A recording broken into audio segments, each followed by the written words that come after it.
Hello, everybody. Welcome to Small Seeds. We are back in the herboratory today, and we have a very special guest on the channel today. And this is the lovely KhadiYah Preciado from Her Healthy Home. And today we're going to be making a really delicious and refreshing recipe from her new book, Everyday Herbs, Meditations from the Heart, Recipes from the Soil. Yes, my name is KhadiYah Preciado. I'm a YouTube content creator. I'm a family herbalist or community herbalist, author, homesteader. I say homesteader, homeschooler, homemaker. And so those are the three H's that I guess I hang my hat on. So I've been making products for about maybe 8-ish years, so almost a decade. And I just love herbs and working with them. And so I'm really delighted to be here with my friend and making some recipes.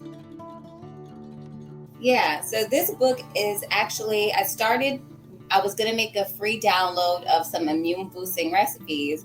And then I just kept adding more recipes and adding more recipes. And so I thought it looked like a book. And so I really wanted it to be for the everyday person, people that don't necessarily have a huge apothecary, but still want to make teas and want to make tinctures or some of their first herbal preparations. And so that's what I wanted to be, a guide teaching how to make oils, salves, poultices, just getting people started and getting their feet wet.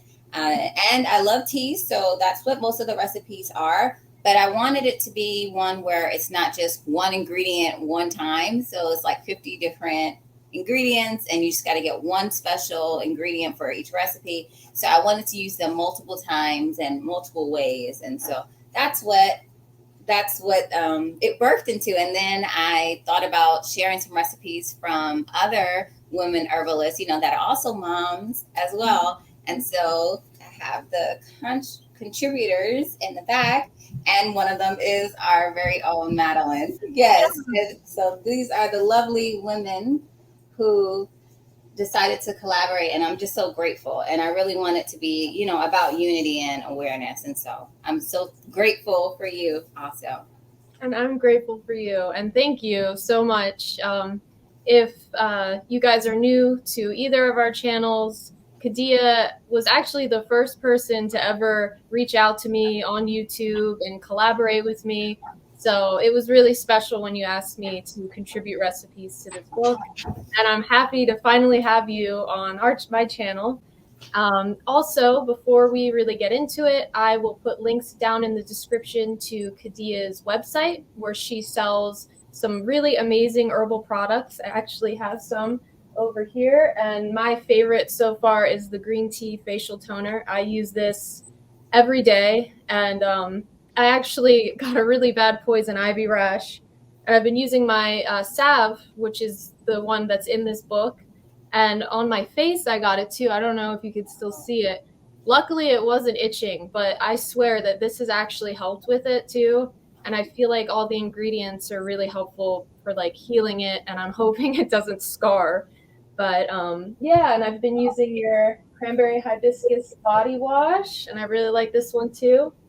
The two you mentioned are actually in the recipes from the Earth book too as well. I don't have a copy of it here, but okay, yes. Yeah. So she also has another book, and this one was your second book, is that correct? It was the first one, actually. First, okay. You had I know that you did the perfume one as well. It smells. Yeah, so you have 3 books total that are published, and then you're also working on a very exciting project, if you wanted to talk a little bit about that. Actually, last night I got a printed proof of it. So this is actually what it's going to look like, except for the line running through it. Okay.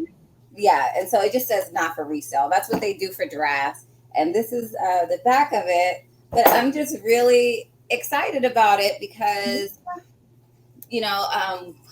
I really enjoy books. And so trying to find books that are about African herbalism, it's just a very small pool of books. And when you look at them, none of them have any reference of herbs or anything really elaborate. And so I really wanted to put all of it into one. I don't whenever I make a book, I don't want it to be something that's just collecting dust somewhere. I want people to use it, all the time. Everyday herbs. I want people to use it every day, every week.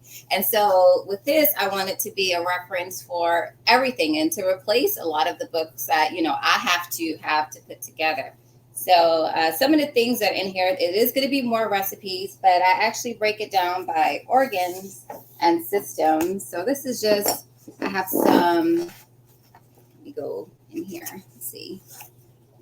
I have some of the systems in here and some illustrations and diagrams. And then I talk about some of the disorders that happen and some of the herbs that can be useful, and then some of the recipes in there. Let me find another page so I can show. Here's some more diagrams. And I actually was able to find, get some vintage drawings as well of some of the anatomy. And so I just really love just putting some of these things together and some of the herbs that are in here. I really wanted also to focus on some kitchen herbs, because a lot of times when people start with herbs, they don't talk about the ones that we already have in our kitchen. And, I just think that that's where we should start. And so that's what I want to encourage people to do. So I have more of an extensive section also on different herbs of the kitchen as well. So it's 140 or 150 total herbs that I have in here as a reference. And I have section in, because I always say start in the kitchen, then the backyard, then in the forest, and then abroad. And so that's how I section them out. So if you wanted to go that way and start small with different herbs from each of those, and then you can kind of move forward. And, it was so fun taking all of the pictures in here. And yeah, like some of the pictures with my children. So it was a really fun experience. And I just loved, and you can see which herbs I love because they'll get, it's so hard to show, full pages. Like this is by comfrey. And I try to, give a lot of good information. So it has a lot of different things. And it also lets, the average person know a little bit more about their health, a little bit more about the organs and what's going on. And, even some symptoms. And I really wanted I try to put everything in here to make it helpful for people. So with like high blood pressure, that's a problem amongst a lot of people. So I have in here the high blood pressure chart to just let you know, where you fall. I also do that for blood sugar and other things like that. So it just really gives, people a little bit more power when it comes to health. So that's what I was hoping to do in this one. And I'm still working on it, but it is mostly finished. And so I'm really excited about it. It looks beautiful already. And I'm so excited for you too. I think this one, I'm really pouring my heart and soul into it. And so I'm just really, it's so hard for me. I know others are excited for it, but it's so hard for me because I'm so excited for everyone to have it. But it allows me, more time to, look at it with fresh eyes and let other people read it and everything. And it kind of has made me go back to, the beginning. I'm thinking about if this was my first time reading it, would I understand it? And so I try to put every single thing I could think of. When we did that live together and you were talking about the garlic, using garlic infused in oil can lead to botulism, it made me think about, what are some other things that I should put in there. And so I was really inspired to really put, even the little things like whenever I powder some herbs, then I just make sure I wait a minute or so, because if you open it up, you'll have all the dust going everywhere. And sometimes, I may forget. And the next thing you know, you're coughing or little things like that. So, I learn from you as well. And so you inspire me all the time. Well, thank you.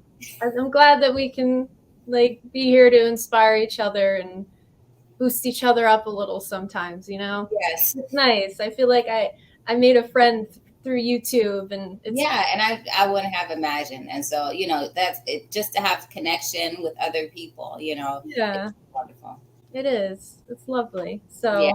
And if it wasn't for YouTube, I would think I was the only person. You feel like the only person in the world a lot of times. And absolutely. Sometimes you'll talk to family and friends, you'll just be so excited about it, and you'll be talking about this new herb, and they'll be like, cool. And then you come on here and there's this whole community of people who are so passionate about it too. And it's really nice. So so All right, I'm going to open up to the recipe and maybe we can get started. Yes. Okay. So did you start? So you had your own pomegranate, and you actually took all of the fruit out? I actually just bought frozen pomegranate out of Oh, me too. Me too. the health food store. They actually do dried goji there too. And Oh, for a while, we would just buy these and eat them, and we loved doing that. And I've been meaning to make a tea with them for the longest time, and I haven't, so I'm excited about that. So. I'm gonna be cheating. I'm not gonna do the. I have room temperature water. Just you. I say, you can play around with it. You don't have to infuse it. It just helps. I just feel like, you can get a better extraction when you put the warm water first. But I'm just not going to do that just because it would just be a little bit going back and forth. And I didn't want to do that today. So this recipe, I really love sun teas. And, I love to use fresh fruit. And I really wanted to work with pomegranates, I always say it wrong, because they're just so delicious and antioxidant, and they're not really used in teas. um, so Yeah. I just thought it was a really good addition, and it was just something that I had. And because you're able to get them frozen, and it does keep a lot of its vitality when it is frozen and then defrosted. And so I really like it, and it gives a nice, beautiful red color. I think sun teas just really pop when they have like reds or deep yellows or even orange. So I'm starting with that. Whenever I do just a cold tea, I always put the fruits that I want to keep to add in as garnish at the bottom. So that way they're not really touching the herbs as much. But when you'll find is that they sink anyway, so they will be the last thing to come out regardless. But that's just the way I like to do it. I guess just a technicality that I do. And with all of the recipes, if you use fresh, as in, the fresh leaf, as you said, you have fresh raspberry, I always just go ahead and double it. Fresh mint, and you could swap out, like, let's say you don't like raspberry, you can swap it out for a mint or something else. I really just want it to be, flexible and really more inspiration than maybe strict rules on anything. Yeah, I feel like that's the way I like to do it. Sometimes I don't even really do like exact measurements Right. either. And I am going to cut up my fresh raspberry leaf. I didn't have any dried, so I just went out to the garden. And I just wanted to share this with some people. These are herb cutting scissors, and they're super helpful. So they like have multiple blades, and they slice through your herbs so nicely, and it really like creates this thin like little I cut, love which is that. really Yeah. great. Really time saving too. Yeah, absolutely. Especially when I'm just like throwing some herbs into a soup or like a pasta sauce. It's so nice to just be able to cut right over the pot and they just all drop in these nice little herb portions. That doesn't really make sense, but I think people know what I mean. Yeah, and I'll have to pick myself up one, because I mean it just really seems like a time saver. I usually use kitchen scissors, but to be able to Yeah, get them, cut, all evenly is a really good option. yeah. And the cool thing is, I've been thinking about doing some type of video on this and calling it like a thrifty apothecary. But a lot of the tools and supplies that I get, besides like my oils and my herbs, come from thrift stores. My mom works at a thrift store, and my aunt volunteers at one. And all the time, they're finding really cool jars and different things like this. All right. So that's another little thing I wanted to bring to people's attention. Like, you don't always have to buy uh, brand new Right. tools and supplies. There's a lot of great things out there that you can find that are secondhand, that are still very usable and convenient.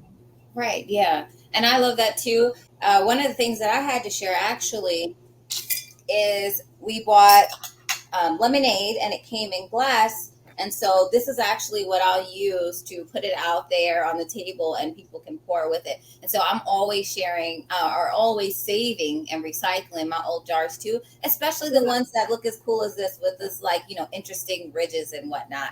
Oh, and it's Absolutely. just Right. And, glass jars, they can be expensive when it comes to larger size jars. And so I definitely and then having different colored tops and all kinds of stuff. I just think it looks real whimsical and fun. Absolutely, yeah. There's some really cool jars. And when I first started, especially, I would save all of my tincture jars that I bought tincture. Like if I bought a tincture from an herbalist or a store, I would save the jars, clean it out, and then use it for my own tinctures. So it doesn't always have to be this like expensive thing where you're, oh my gosh, I don't have these jars, or, be resourceful with it for sure, Yes.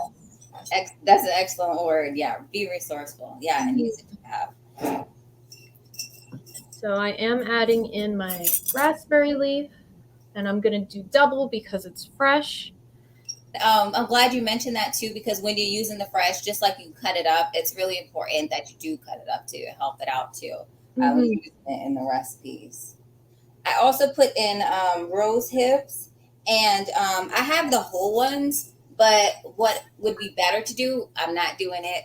Again, I know I'm saying things that I'm not doing it, but it would be better if you could, crush them up a little bit. And that's what I try to do whenever I'm trying to, just help it marinate and macerate is the word I was looking for, and do all of that. But I didn't, but it is another good thing to do as well. Because the water is doing a job, and so if we can make it easier. I'm glad that you mentioned that, because so this is my jar. It's like half of it I did crush, but I didn't sift out the hairs yet, so I was just going to use some whole ones too. Oh, I want to mention, I like to use canning funnels whenever I do my teas, just because they're much wider, and they have they're wider at the base as well. And so it's just a little bit easier, just to make sure I don't have any spills, and it just makes it easier. You don't have to, of course, but if somebody is wondering what I had in here, it's just a canning funnel, and you can pick them up for about $2. You can probably get that thrifted as well too. I personally, when I make my infusions, I love using a French press. It's super wide, so you're not spilling things out as much, and then all you do basically is you just put the press itself in with the lid, and then when you're ready to pour your infusion, you don't have to strain or anything. So I am going to be using my French press today. I love French presses, and I'm always tempted because there's so many nice designs. I saw one like yours in the store. It's a really good that you can find so many now at Marshall's or Ross or all the different clothing stores. Actually, we usually have them, so it's a really good option. I just put in the raspberry leaf. So the ingredients are raspberry leaf, rose hips, and you can use goji berries or cranberries as well. It'll give it a little bit different flavor, but it is good. I love cranberries, but sometimes people don't love it as much, the tartness and the little bitterness. But I think it's a good, gojis are a little bit nicer and sweeter, but I think that it is also good, and it gives that red color too. The pomegranates, I always say it wrong, and orange peel.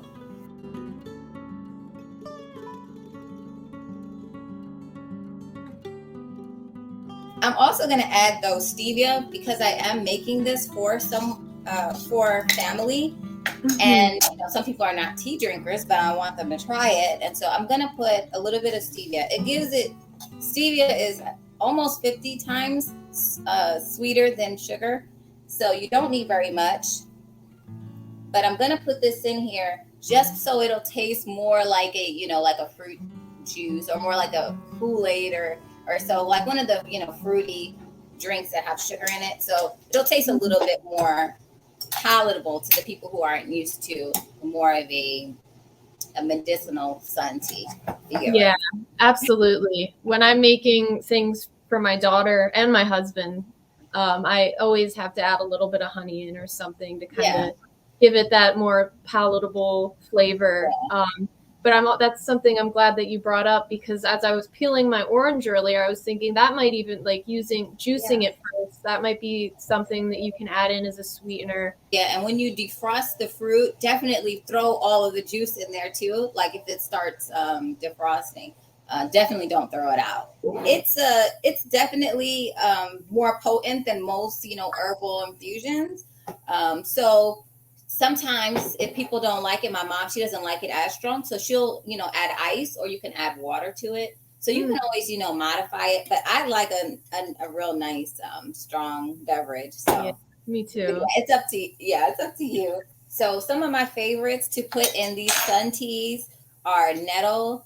I really love raspberry leaf, but it was, trying not to use the same herbs all the time in each of them. So I did switch it up sometimes.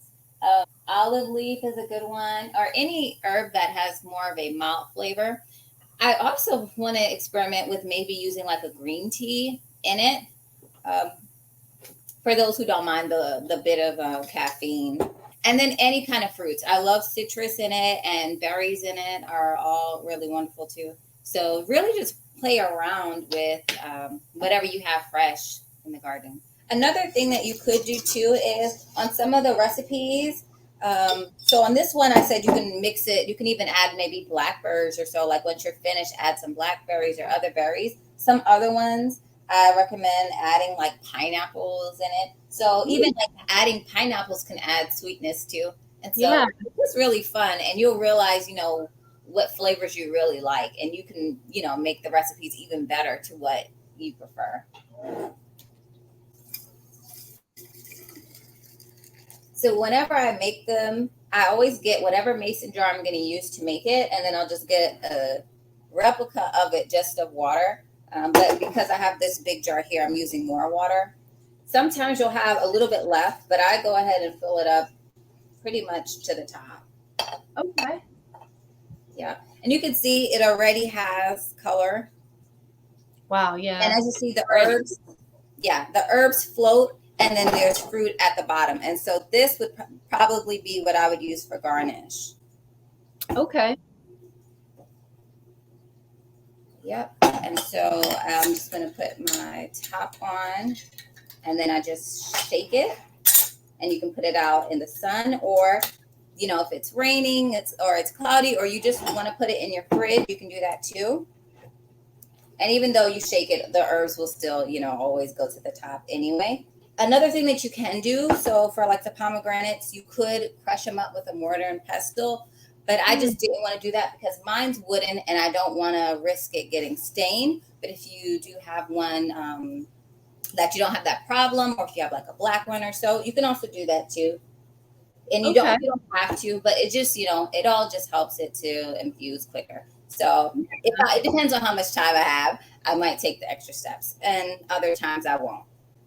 So yeah, sometimes I like to get like a potato masher, and if it's like, oh, that's a little too hot, I'm going to take that off the heat. Sometimes I like to just like mash it up.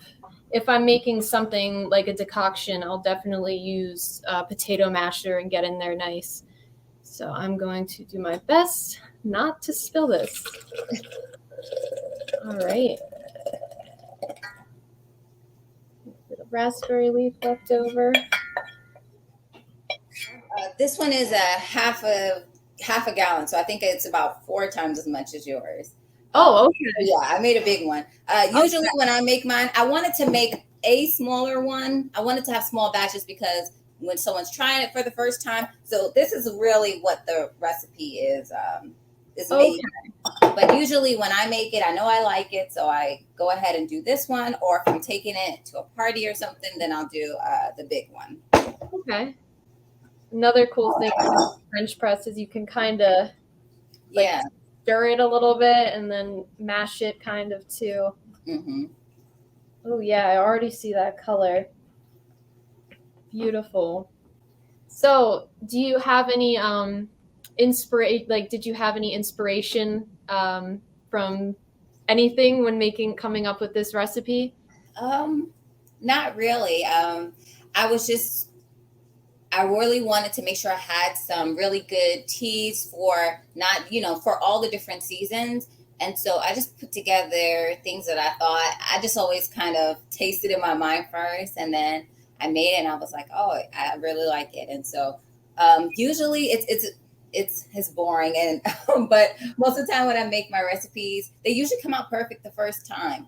And so there's no real backstory or anything. I wish there was something exciting I could say. No, it's still But no, I just, I think of, what I have and what my kids would enjoy, because they get really excited.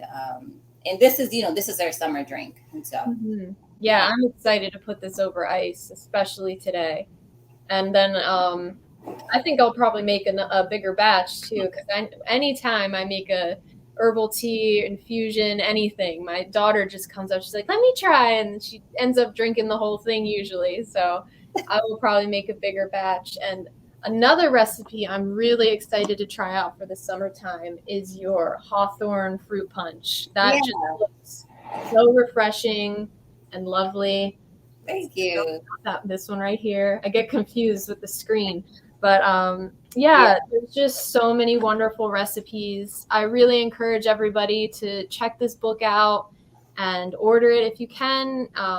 It's really lovely. Even an experienced herbalist will get something from this, and the recipes they're very unique, and that's what I love about it too. You can definitely tell it's like something from you. And yeah, so I'm really excited for you and all of your endeavors. Oh, thank you. The Hawthorn Fruit Punch was actually the first one that I made. And this one that we're making today is actually, I would say, my favorite.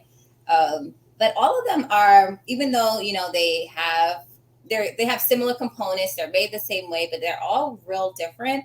And so that's really what I wanted to do. And I really love the pomegranate one. Maybe it's just because I love pomegranates, but yeah, I hope that you enjoy it too. And yeah, definitely when you make it, you're gonna have to make much more for everyone to share. You'll get only about like 12 ounces, even though I make it in a mason jar and it's 16 ounces because of the herbs or whatnot. Sometimes you'll have some water left over. So it'll only be about 12 ounces. It's good for just that person usually. So definitely make more to share, and everyone will enjoy it. And a lot of people will probably be surprised that, you can have a good tasting beverage without any added sugar. And it's a good way to, bring it as a icebreaker and to get people, interested in herbs and what you're doing. And you'll find that they'll start asking you questions, they'll come and ask you, oh, like you said, clothes. What does clothes do? You'll find that people start asking so many different questions, and just be inspired by one small gesture of a tasty drink on a summer day. I wanted to talk about just a few of the things that I use. I like cheesecloth as an option because you can find this at any grocery store. Walmart, Kroger, those are where I live, and you can find it for like $1. So it's a really cheap option for those who may not have strainers. And also, you can also use coffee filters as well. Those will work in a pinch. But I do really like cheesecloth because you can just have a lot of different uses with it. I used to actually show people how to make tea bags out of this as well. So it's just a really good option to have. So I also like these little tea strainers. I just got one, and it's because so if people are interested and they want to try an herb, a lot of times they don't have a French press or a strainer, and so these you can get them for $2 to $3, really cheap. But it's just nice to let someone take some herbs and give them a little strainer. So you'll find the average person doesn't have any kind of mechanism, which was surprising. But we're used to these things because we make them. But a lot of people don't even know where to get a strainer even sometimes. So it's just something good to have if you are a person who likes sharing herbs with people or want to give them a tea. Let's say that they like it and they want to make it, then you have a way for them to make it. And then you can also buy your own tea bags. So that's something I like to do too. When I make teas for people, I usually always put it in tea bags because I know, again, that they don't have a mechanism to strain them. And a lot of people don't know that you can buy empty tea bags, and they're pretty inexpensive. So about 100 of them can give you about $5 for 100 of them. And these are ones that are, good for the environment, unbleached and stuff like that. So I imagine you could probably get it cheaper if you didn't go that route too. So those are my little accessories. I don't have, and I do have a French press as well. And I really do like them just because, they can really strain really well. And because you can make a lot of tea Yeah. whatever you're making in here. So it's really useful. And then I just also have my little teapot with a strainer too that I like as well. I use this more often just because it's a little easier to clean than the French press. So I really like it, and I just like that it's glass too, so you just get to see it. You know, it's a little, yeah. So. Yeah, I have a tea cup that actually is like that, and it has the little straining mechanism inside like the pot, but it's just a cup, so it's perfect for like a single batch of tea. And I also really love the twine. I think you have twine behind you too, and I just think that that's something, or twine string or a yarn sometimes people use. I think that that's really wonderful too. For a lot of times people don't have a dehydrator or you know have space for one, and so instead of oven drying, which can use up your electricity or gas, you can have to air dry, especially during when it's nice and inside and everything. I think it's a good option. So and it's gentler on the plants, and so. I actually use a really large herb drying rack. It's like multi-tiered, and it's like made out of a mesh material. I think that you use. Yeah, I think I have something similar. Yeah, but I use that one mainly, and then when I run out of room in there, I'll just tie them up along a little bamboo stick.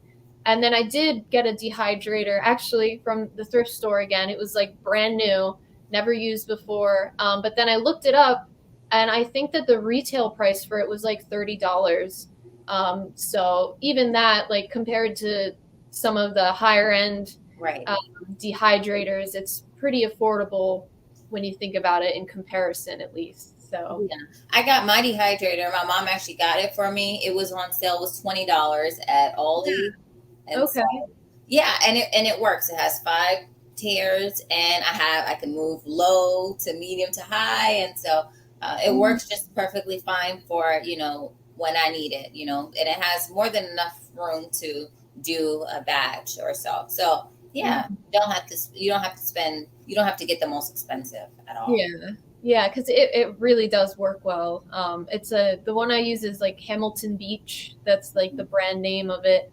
And I use that one more for like roots and fruits, because I find that sometimes when I'm drying roots in just the rack, like it takes longer for roots and fruits since they usually have a higher water content.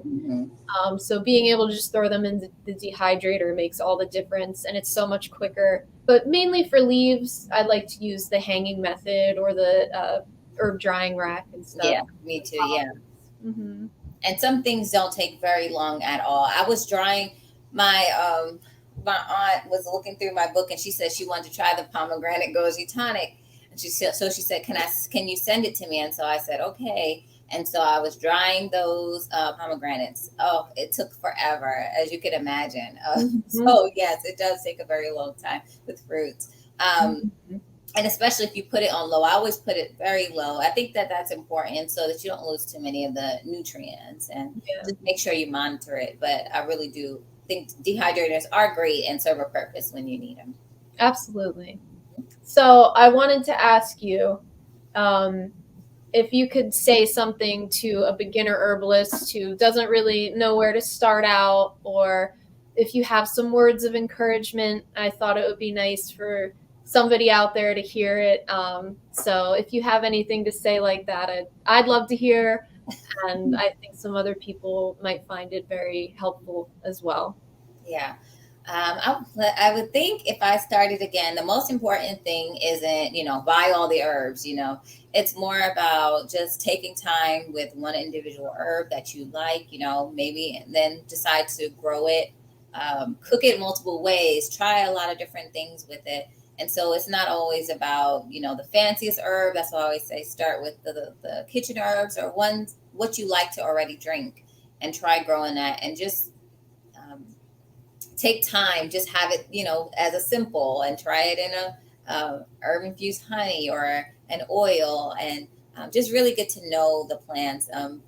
I think sometimes we can kind of overcomplicate it, and the growing the herbs and interacting with the herbs, they teach us more than what we would even learn, trying to learn on our own. And so just kind of let the herb do the leading, and just choose one or a few and work with those, and definitely work with what you have. Because as I said, when people find out that you like herbs, or that you know a little bit about herbs, they're gonna go right in their cabinet and say, so what's this for? And so you want to have an answer, for that. You want to know, because no matter where you are, if you needed to give someone something, or to suggest an herb, and they didn't have money, then you can always count on the ones that they already have too. So definitely don't overlook. And that's why I talk about kitchen herbs a lot, because I don't want people to overlook just how wonderful they are. Like oregano, thyme, those are all really powerful. And cayenne, all of those really wonderful herbs. So don't overlook the humble herbs, and be humble yourself, and to learn from the herbs. I love it. That was a wonderful piece of advice. Maybe I'll say something a little motivating. I think, well, slowly but surely, herbalism is becoming, a little bit less. How do I say? A little less hidden. More people now are familiar with elderberries, because the syrups have gotten popular. Some herbs, echinacea, have gotten a little bit more popularity. But it is still, a lot of times people feel like they're alone doing it alone. And so definitely, if you can find community, that would be really helpful. And if you don't have that, then try to teach those around you. Even just, my children, my daughter especially, she has such a want to learn about herbs, and she just is really natural. And so if you can't necessarily find that, then maybe you can create it, Yeah. Share it with a friend, or share it with a family member, and get those people interested first. So, and think about those around you that you can help. A neighbor. I always, if I have too much of anything, I always go to my neighbors and give to them. And so they know that they can come and talk to me about herbs. So it does get lonely sometimes, but we have the plants to keep us. Yeah. And there's nothing wrong if you're talking to your plants, people. It's okay. Right. Exactly. The whole world of herbalism and foraging and gardening is just so vast and amazing. And Right. I'm so glad that we can sit down together and talk about it, and just have like a little tea party chat. Thank you for coming on. I keep wanting to say thanks for coming on the show, but thank you for coming to the channel today. I'm so happy to have you here. And hopefully, I mean, I'm sure this won't be the last project or thing that we do together. So, So thank you everybody stay tuned, and thank you all for watching.